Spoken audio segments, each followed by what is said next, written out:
It was a cold December night in Fayetteville, North Carolina. Christmas lights glowed across the city, families celebrated, and joy filled the air. But for Captain Marty Thear, that night would end in tragedy. After attending a Christmas party, Marty and his wife Michelle stopped by her office. Marty stayed behind in the car while Michelle quickly stepped inside. Moments later, the silence of the night was shattered. 5 gunshots echoed through the air. Michelle rushed outside to find her husband gravely wounded, slumped in the car. Despite desperate attempts by paramedics, Captain Marty Thear was pronounced dead at just 31 years old.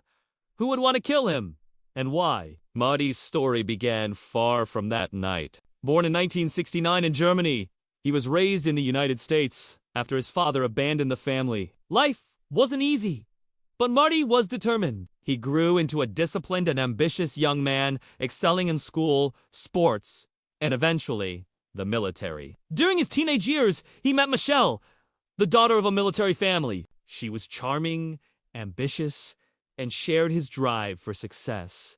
Their connection was instant. By 1991, they married and began building what looked like the perfect life together. Marty rose through the ranks of the army, while Michelle worked hard on her own career. 2 friends and family, they were the picture of success. But behind closed doors, cracks began to form. Long military separations put pressure on their relationship. Disagreements about starting a family created tension, and Michelle began to feel trapped in a life that no longer fulfilled her. In the year 2000, she briefly moved out of their home, and during that time, she began an affair with Army Staff Sergeant John Diamond. Though she later reconciled with Marty, the affair didn't stop. Michelle secretly continued her relationship with John, a decision that would set off a chain of deadly events. On December 17, 2000, tragedy struck. Marty was shot 5 times, yet nothing was still no robbery,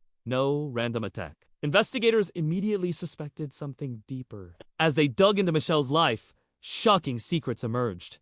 Phone records tied her to John Diamond. Witnesses recalled suspicious behavior, and most damning of all, the murder weapon had been traced back to John, who had borrowed the pistol before the killing. John Diamond was arrested, tried, and convicted of Marty's murder.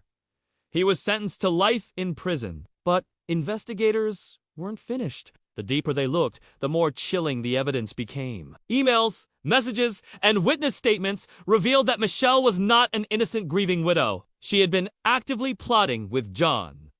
She had researched false identities, dreamed of a new life with her lover, and conspired to eliminate the one person standing in her way, her husband. When authorities moved to arrest her, Michelle fled. She changed her appearance, underwent plastic surgery, and lived under an alias in an attempt to escape justice.